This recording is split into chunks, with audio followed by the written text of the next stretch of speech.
और ये बात हम सबको मानना पड़ेगा कि गोविंद गुरु महाराज को जब मानगढ़ से गिरफ्तार करके गुजरात में अपने यमुना कोर्ट में पेश किया, अंग्रेजी शासन व्यवस्था में भी कोर्ट चलता था, तो जो सिपाही गोविंद गुरु महाराज को कोर्ट में पेश करने के लिए लेके गए, तो उन सिपाही जज ने पूछा क्या जुल्म किया है उसने। उन सिपाहियों ने कहा ये राज विरोधी काम कर रहा है। तो क्या राज विरोधी काम कर रहा है? तो अलग बिलराज की मांग कर रहा है। ये उस समय जजमेंट में लिखा हुआ है। उस गोविंद गुरु महाराज को जब जज के सामने पेश किया तो उस समय सिपाही ने कहा है, और जो जजमेंट उस समय जो कोर्ट उस जज ने जो आदेश निकाला था उनको जेल किया कि ये बिलराज की मांग कर रहा है, इसलिए इसको जेल भेजा जाए। 1500 आदिवासी मर गए, देश आजाद हुआ। आजाद होने के बाद इन बिलों को 3 राज्यों में बांट दिया। गुजरात में बांट दिया, मध्य प्रदेश में बांट दिया और महाराष्ट्र में बांट दिया, राजस्थान में बांट दिया, 4 राज्यों में बांट दिया। ये तो गोविंद गुरु महाराज का सपना था, ये तो हमारे पुरखों का सपना था। इस सपने को पूरा करना चाह रहे हैं। और जो बिल प्रदेश का विरोध करता है, समझ लो वो आदिवासी कोण का विरोधी है, समझ लो वो गोविंद गुरु महाराज का विरोधी है। तो मानगढ़ का इतिहास को आप पाठ्यक्रम में पढ़ाए। हमारे 5वीं 6वीं में पढ़ने वाला बच्चा गुजरात के अंदर जो जा रहा है उसको मानगढ़ का पूरा इतिहास पढ़ाओ पहले, सबसे पहले पाठ्यक्रम में। और पूरे देश के अंदर सबसे पहले विश्व आदिवासी दिवस का राजकीय अवकाश घोषित हुआ, वो राजस्थान में हुआ। ये उपलब्धियां है। गुजरात में भारत आदिवासी पार्टी से ऐसा जवान चाहिए जी वॉशिंग मशीन में भी फिट नहीं था, और कल वॉशिंग मशीन में गालवान भी कोशिश करें तो वॉशिंग मशीन फटी जाएगा गुजरात में। इसलिए सिलेक्शन का पावर आपको मिलने वाला है। आप ही सिलेक्शन करोगे, आप ही इलेक्शन करोगे। ये आदमी वॉशिंग मशीन में फिट नहीं था। कुछ लोग कहते हैं आदिवासी उस धर्म में हो गया, उस धर्म में हो गया। आदिवासी समुदाय का इतना बिखराव किया है, राज्यों में बांटा, धर्म में बांटा। आदिवासी समुदाय ईसाई भी बन गया, बौद्ध भी बनाए, मुस्लिम भी बन गए, कई हिंदू भी बन गए। जो धर्म ही नहीं आए थे उससे पहले आदिवासी समुदाय पूजा पद्धति करता आ रहा है, जो आपने देखा है। सभी धर्मों का बाप कहा जाता है। दिल्ली में जैसे डंको वगाड़ेला होय અને स्टेज पर बजाता होय तो આપણે તાળીઓ પાડી જોઈએ।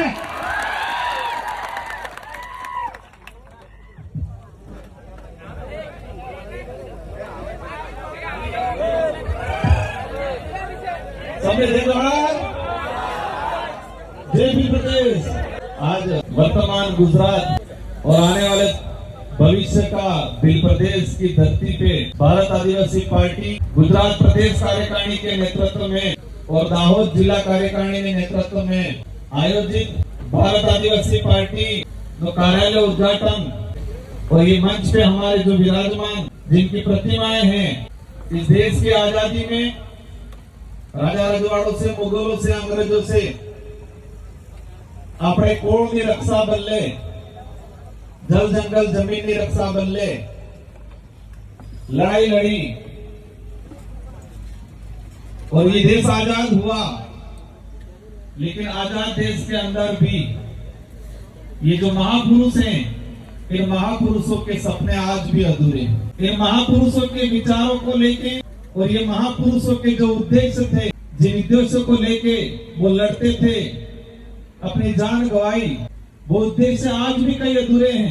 तो भारत आदिवासी पार्टी हमारे महापुरुषों के विचारों पे चलने वाली और हमारे महापुरुषों के अधूरे सपने को पूरा करने के लिए भारत आदिवासी पार्टी गुजरात के अंदर आने वाले चुनाव में आप सबकी बदौलत यहाँ पर झंडा लड़ने का काम करेगी। आज सबकी निगाहें गुजरात पे है, पूरे देश की। 2014 में गुजरात से कुछ नेता निकले जो आज देश के बड़ा प्रधान कहें, मोदी जी। तो एक नारा दिया था कि मैं गुजरात मॉडल लागू करूंगा पूरा देश में। देश की जनता को जुमले फेंक के, बड़ी बड़ी बातें करके, देश को भी लगा सोशल मीडिया के माध्यम से, मीडिया के माध्यम से देश की जनता को भी लगा हम भी राजस्थान में अपने, मेरे पूर्व वक्ताओं ने कहा कई जुमले थे, लेकिन एक बड़ा जुमला था 15-15 लाख वाला। आज पूरे देश के अंदर देश की जनता और विशेषकर आदिवासी समुदाय, दलित, पिछड़ा, शोषित जो गरीब वर्ग है, आज अपने कई परिवार ऐसे हैं जो 2 वक्त की रोटी के लिए तरसते हैं और कहते हैं कि दुनिया में डंका बजे। भारत देश के नागरिक हैं हम, हमें गर्व है हमारे देश पे, क्योंकि इस देश को आजाद कराने में हमारे पुरखों ने जान पसीना, खून पसीना बहाया, अपनी जान गंवाई। लेकिन आज देश को जिस तरह से खोखला किया जा रहा है, देश की स्थिति धरातल पे कुछ और है और मीडिया और सोशल मीडिया पे अलग दिखाई जाती है।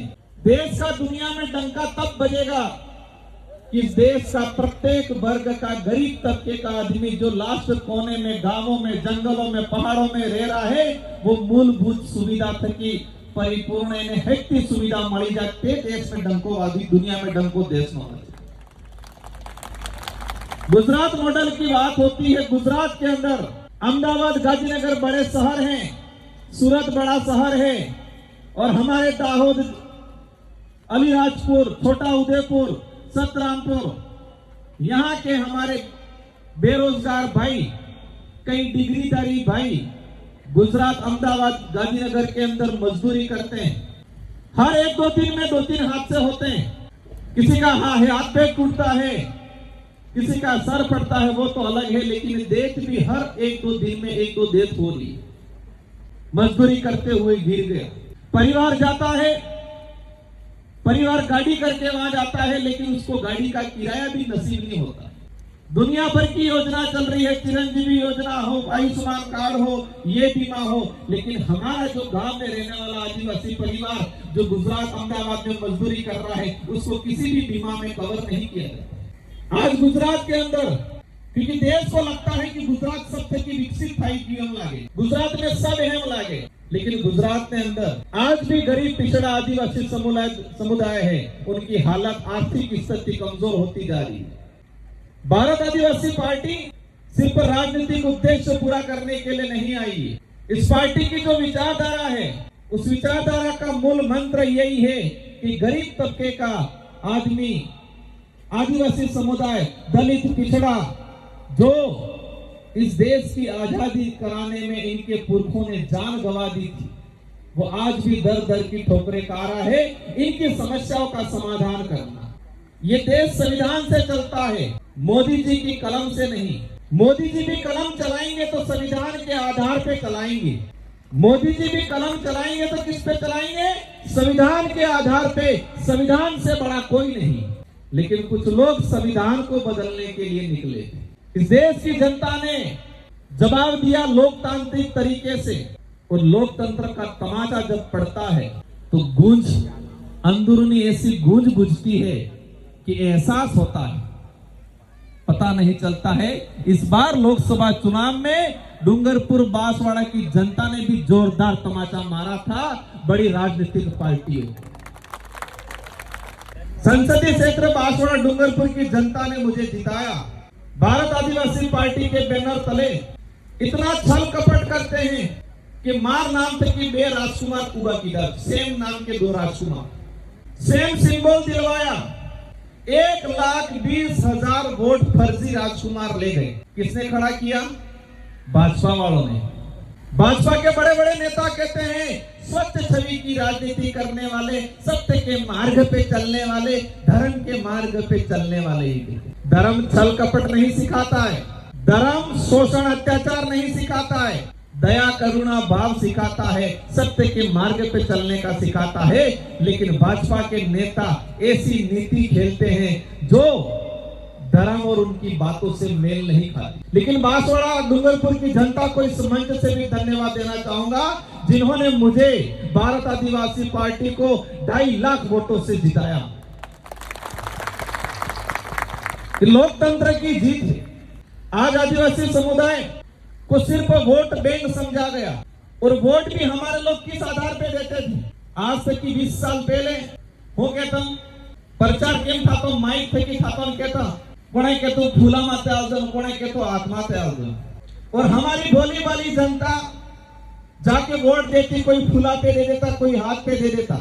प्रचार क्या होता? फूला माते आत्मा थे, लेकिन आत्माड़ा आदमी कौन है नहीं बताता। आज से 10 साल पहले हमारे भोले वाली जनता को सिर्फ चिन्ह दिखाया जाता था, आदमी नहीं दिखाया जाता। और आधी आधी का 10% जनता को आदमी का चेहरा या आदमी का नाम पता है, सिंबल ने आधार पर। धीरे धीरे आदमी के बारे में पता चला, आदमी का नाम पता चला, आदमी के बारे में नहीं पता चला। भारत आदिवासी पार्टी की जरूरत इसलिए पड़ी कि ये जो मंच पे जो महापुरुषों की जो प्रतिमाएं लगाई है, इन प्रतिमाओं का सम्मान कभी भी कांग्रेस बीजेपी दोनों ने नहीं किया। आज मानगढ़ हमारा हत्याकांड हुआ, 1913 के अंदर 1500 आदिवासी मारे गए। इन 1500 आदिवासियों में क्या दाहोद, सतरामपुर, जालोद, अलीराजपुर के आदिवासी नहीं थे क्या? मैं आज इस मंच से पूछना चाहूंगा, जो बड़े बुजुर्ग यहाँ बैठे हुए हैं, आपको 7000 साल पुराना महाभारत में क्या हुआ वो पता है? आज से 7000 साल पहले महाभारत में कौन कौन किन किन था, जो कौन कौन लड़ना कटला मर जाई खबर है? क्या रो टायर नकली की, कृष्ण भगवान क्या की आंगली गली टायर हिलट भी खबर है। लेकिन मानगढ़ 1913 के अंदर कितने साल हो रहे हैं, कितने साल हुए? 112। हमें हमारे समुदाय का 150 साल पुराना इतिहास किताबों में नहीं पढ़ाया जाता है, लेकिन 7000 साल पुरानी बातें हमारे लोगों को समझाई जाती है। क्या गुजरात के पाठ्यक्रम के अंदर मानगढ़ का इतिहास का वर्णन दिया हुआ है? इस पंडाल में बैठे हुए जो लोग हैं, आप सबके परिवार से कोई न कोई बच्चा या प्रत्येक बच्चा स्कूल में पढ़ने जाता होगा, आपने भी पढ़ाई की होगी। क्या गुजरात के अंदर जो पाठ्यक्रम है, जो पाठ्यक्रम को स्कूल में पढ़ाया जा रहा है, क्या इस पाठ्यक्रम में मानगढ़ का पूरी जीवनी बताई रही है? मानगढ़ के अंदर दाहोद के, अलीराजपुर के, इस इलाके के कितने आदिवासी शहीद हुए, इनका पाठ्यक्रम नहीं पढ़ाया? क्यों नहीं पढ़ा रहे? आप 7000 साल पुराना काल्पनिक चीजें हमको थोप रहे हो, लेकिन हमारे 150 साल पुराना इतिहास जो वास्तविक है, जिन्होंने जान गंवाई है, वो बातें नहीं पढ़ा रही किताब में। ये क्यों नहीं पढ़ाया जा रहा है? वो इसलिए नहीं पढ़ाया जा रहा है कि ये समुदाय सिर्फ तालियां बजाए और वोट दे, अधिकार के लिए नहीं लड़े, इसलिए नहीं पढ़ाया जा रहा है। 5वीं अनुसूची की बात आती है, पैसा एक्ट की बात आती है। गुजरात में पैसा एक्ट, पैसा कानून बनाए 5वीं अनुसूची के अनुरूप ही। हालांकि 5वीं अनुसूची का सारा जो परिभाषा उस अनुरूप नहीं बना है, लेकिन कुछ % बना है। क्या गुजरात में 5वीं अनुसूची की बात हुई? शेड्यूल 5 ये कहता है कि जिस जमीन पे आदिवासी समुदाय, शेड्यूल 5 इलाका जो 1 इंच भी जमीन सरकार भी नहीं ले सकती है, कोई व्यक्ति तो ठीक है, सरकार को भी लेना है तो उनकी सहमति लेनी पड़ेगी। लेकिन आप ये कॉरिडोर निकल रहा है, ये आपका स्टेचू बना, आपका ये एयरपोर्ट बन रहा है। हम भी चाहते हैं विकास होना चाहिए, लेकिन जो आदिवासी आजादी से पहले जिस जमीन पे बैठा है, उसको आप क्या कह रहे हो? आज अतिक्रमण करके बैठा है, उसको मुआवजा नहीं दे रहे हैं। और मुआवजा अगर दे भी रहे हैं, जो खातेदारी है, क्या दे रहे हैं? DLC rate. और डीएलसी रेट ग्रामीण इलाके में कितनी है? किसी भाई की 2 बीघा जमीन अगर जा रही है, हाईवे के पास में मुआवजा मिल रहा है 4 लाख 5 लाख। क्या 4-5 लाख में दूसरी जगह 2 बीघा जमीन मिल रही है? भारत आदिवासी पार्टी की डिमांड है कि देश के अंदर किसी भी कोने में, किसी भी प्रोजेक्ट के तहत अगर आदिवासी जमीन को अवाप्ति करते हो, तो सबसे पहले तुमसे सहमति ली जाए और इसके बाद जमीन के बदले जमीन दी जाए। ये मांग रखती है भारत आदिवासी पार्टी। आज आरक्षण का मामला है, निजीकरण हो रहा है। आरक्षण की कहानी समझने जाएंगे। आरक्षण किसी पार्टी ने नहीं दिया, आरक्षण हमारे पुरखों के त्याग बलिदान की वजह से मिला। ये जयपाल सिंह मुंडा, ये बाबा साहब, अगर ये लोग संविधान निर्माण के वक्त नहीं होते तो हमें ये अधिकार नहीं मिलते, और हमारे पुरखे अंग्रेजों से नहीं लड़े होते तो शेड्यूल 5 भी लागू नहीं होता। हो कहीं हमें आई उनका।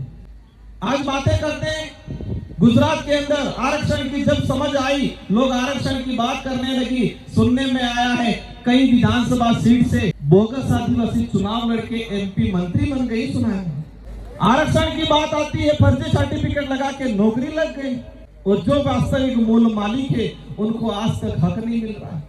आरक्षण को अपन समझने लग गए और मोदी जी निजीकरण की ओर चलने लग गए। हुआ कि नहीं हुआ? अभी आपका कोई हॉस्पिटल दिया निजीकरण में कि धरना चल रहा था अपने बियारा के अंदर। निजीकरण के अंदर मैंने खुद ने पार्लियामेंट में कहा है कि देश के अंदर धीरे धीरे जितनी सरकारी नौकरियां नहीं है इतने निजीकरण प्लेसमेंट एजेंसी के तहत कार्मिकों को लगाया जा रहा है, उसके अंदर आरक्षण होना चाहिए। ये बात भारत आदिवासी पार्टी कर रही है। अगर निजीकरण भी कर रहे हो, प्राइवेट कंपनी में के अंदर भी 100 कर्मचारी लग रहे हैं, उसके अंदर भी रिजर्वेशन पॉलिसी बननी चाहिए। ये भारत आदिवासी पार्टी मांग रखती है। क्या ये बात राष्ट्रीय पार्टी वाले बोल रहे हैं? ईद कहीं धर्म निरक्षा कर दिया पड़े कहीं स्वर्गम जंगा स्वर्गम पट्टो आलम कहीं धरती माते हैं ये तो पट्टो नहीं आता है, स्वर्गम पट्टो आलम बिली बात समझ में आएंगे पक्को तो अवश्य बिल प्रदेश बनेगा, चिंता करो नहीं।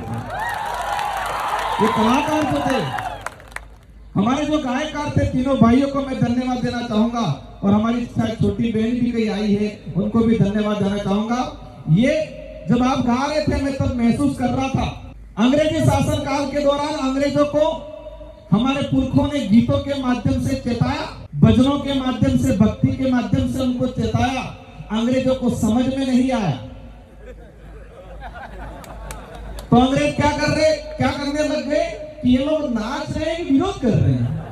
लेकिन हमारी संस्कृति है और इस संस्कृति में गीतन माध्यम से कि दमदमावे केवल गीत सड़े और केवल घुमरो माड़े केवल प्लकई के बाहर पड़े दाड़े माते आदमी हेड़ी। तो वही चीज मानगढ़ में भी, क्योंकि किताब में क्या पढ़ाया जा रहा है, मानगढ़ के अंदर गोविंद गुरु महाराज के नेतृत्व में भक्ति आंदोलन हो रहा था। तो नरगन काहे जोड़ बजाड़ो तक कि अंग्रेजों दिक्कत थोड़ी कर देते, वो बिलराज की मांग कर रहे थे।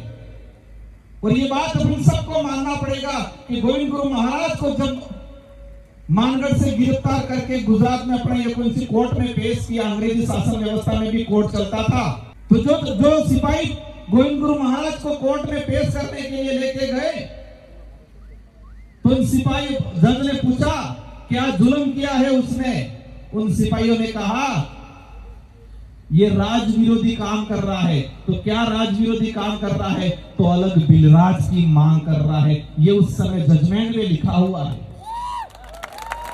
उस गोविंद गुरु महाराज को जब जज के सामने पेश किया तो उस समय सिपाही ने कहा है, और जो जजमेंट उस समय जो उस जज ने जो आदेश निकाला था उनको जेल किया कि ये बिलराज की मांग कर रहा है इसलिए इसको जेल भेजा जाए, ये लिखा हुआ। 1500 आदिवासी मर गए, देश आजाद हुआ। आजाद होने के बाद इन बिलों को 3 राज्यों में बांट दिया, गुजरात में बांट दिया, मध्य प्रदेश में बांट दिया और महाराष्ट्र में बांट दिया, राजस्थान में बांट दिया, 4 राज्यों में बांट दिया। और आज जब बिल प्रदेश की बात करते हैं, ये अपनी मांग नहीं है, राजकुमार अकेले की मांग नहीं है, भारत आदिवासी पार्टी के अकेले की मांग नहीं है, न कांति भाई या न हमारे विधायक अकेले की मांग है। ये तो गोविंद गुरु महाराज का सपना था, ये तो हमारे पुरखों का सपना था। इस सपने को पूरा करना चाह रहे हैं। और जो बिल प्रदेश का विरोध करता है, समझ लो वो आदिवासी कोण का विरोधी है, समझ लो वो गोविंद गुरु महाराज का विरोधी है। मानगढ़ में जाइने कहीं आदिवासियों को वोट चाहिए तो मानगढ़ कार्यक्रम करो पड़ेंगे। नेता जाएंगे जाए, मोदी जी जाए, राहुल जी जाएंगे। तो मानगढ़ का इतिहास को आप पाठ्यक्रम में पढ़ाए। हमारे 5वीं 6वीं में पढ़ने वाला बच्चा गुजरात के अंदर जो जा रहा है उसको मानगढ़ का पूरा इतिहास पढ़ाओ पहले, सबसे पहले पाठ्यक्रम में। साथियों समय काफी हो रहा है, हमारे 1-2 वक्ता और भी है, आपको सुनना है। लेकिन ये बात ठान लेना, जब हमने राजस्थान में शुरुआत किया था लोग कहते थे क्या होगा, परिवर्तन आया, कई उपलब्धियां है। मैं गिनना चाहूंगा तो आधा घंटा और लग जाएगा, लेकिन एक आपको एक सैंपल के तौर पे, क्योंकि कुछ लोग कहते हैं कि क्षेत्र पार्टी नानी पार्टी वाला हो करें। विश्व आदिवासी दिवस 1994 में ये उन्होंने घोषित किया था संयुक्त राष्ट्र संघ। तारीख की तो 1994 में वो पहला था जो तारे 2 साल में सोचो, 2 साल में 1.5 साल में 1994 में विश्व आदिवासी दिवस घोषित हुआ था। लेकिन इन सरकारों ने, भले कांग्रेस की हो बीजेपी की हो, विश्व आदिवासी दिवस घोषित था, लेकिन किसी भी पार्टी ने विश्व आदिवासी दिवस न मनाया, न ही राजकीय या शैक्षिक अवकाश किया।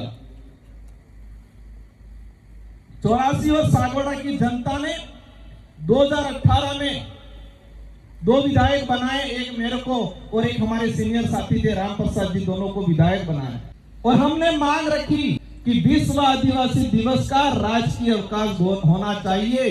गहलोत जी मुख्यमंत्री थे, हमने मजबूती से मांग रखी और पूरे देश के अंदर सबसे पहले विश्व आदिवासी दिवस का राजकीय अवकाश घोषित हुआ, वो राजस्थान में हुआ। ये उपलब्धियां है।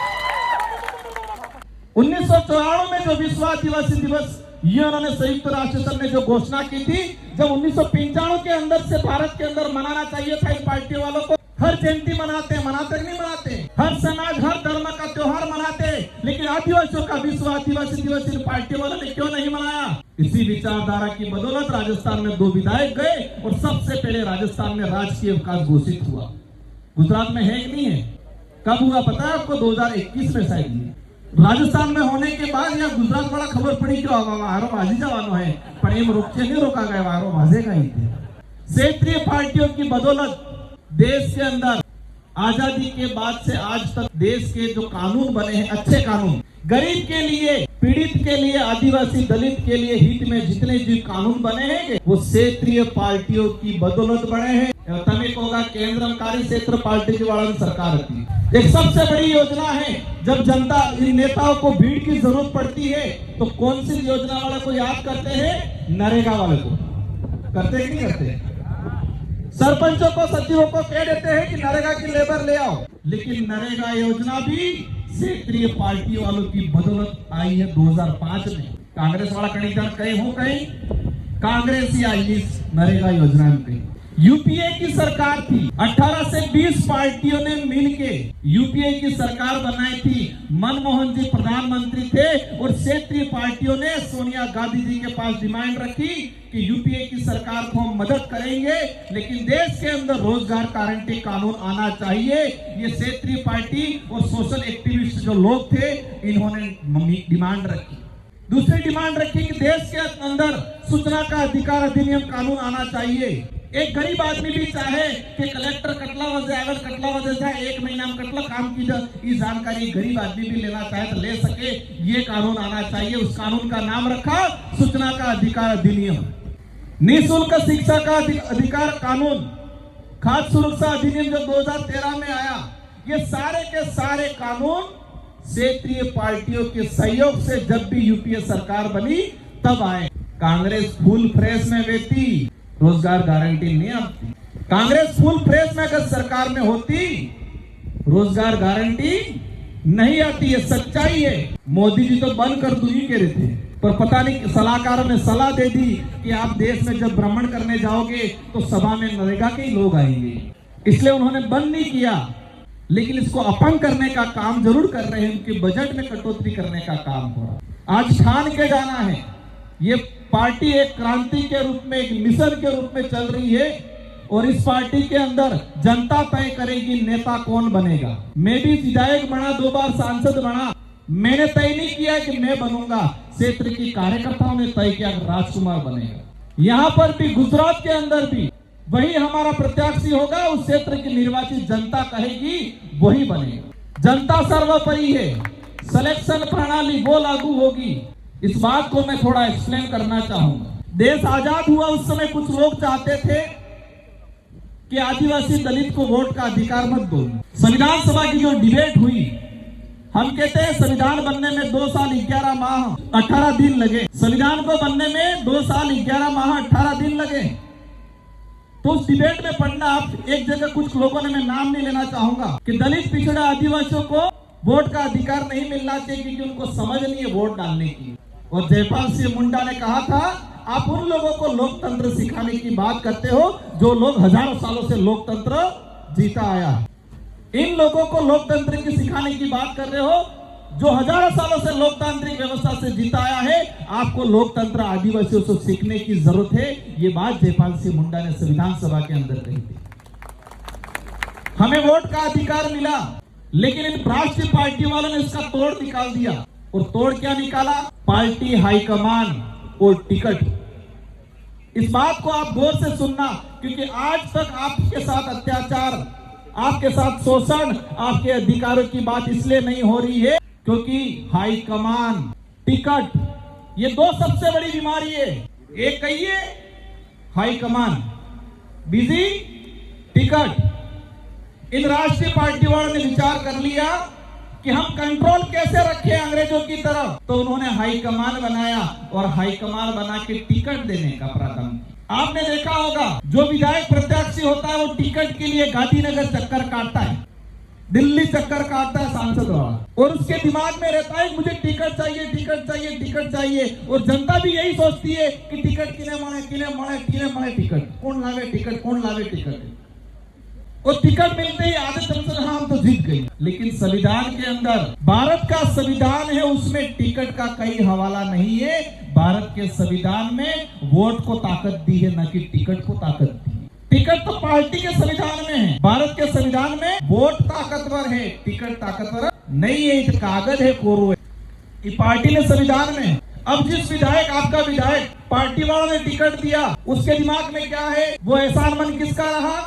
आपने पहला दो चीजें हुई, पहला सिलेक्शन हुआ, उसका क्या हुआ? सिलेक्शन किसने किया?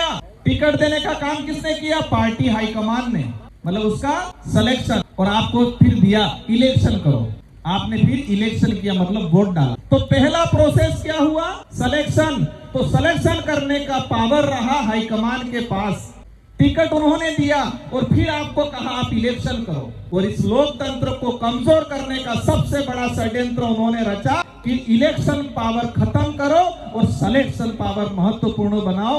ये राष्ट्रीय पार्टी वालों ने काम किया। मैं उम्मीद करूंगा आपने मेरी बात को समझा होगा। इलेक्शन मतलब वोट के पावर को खत्म करने का काम करने किया और सिलेक्शन का पावर, टिकट देने का पावरफुल बनाया। अब जिस विधायक को आपने वोट देके जिताया, लेकिन वोट देने से पहले उसका सिलेक्शन हुआ, टिकट मिली, टिकट किसने दी? हाईकमान ने। अब किसके प्रति वफादार रहेगा वो? इलेक्शन के प्रति वफादार रहेगा कि सिलेक्शन के प्रति रहेगा? सिलेक्शन किसने किया?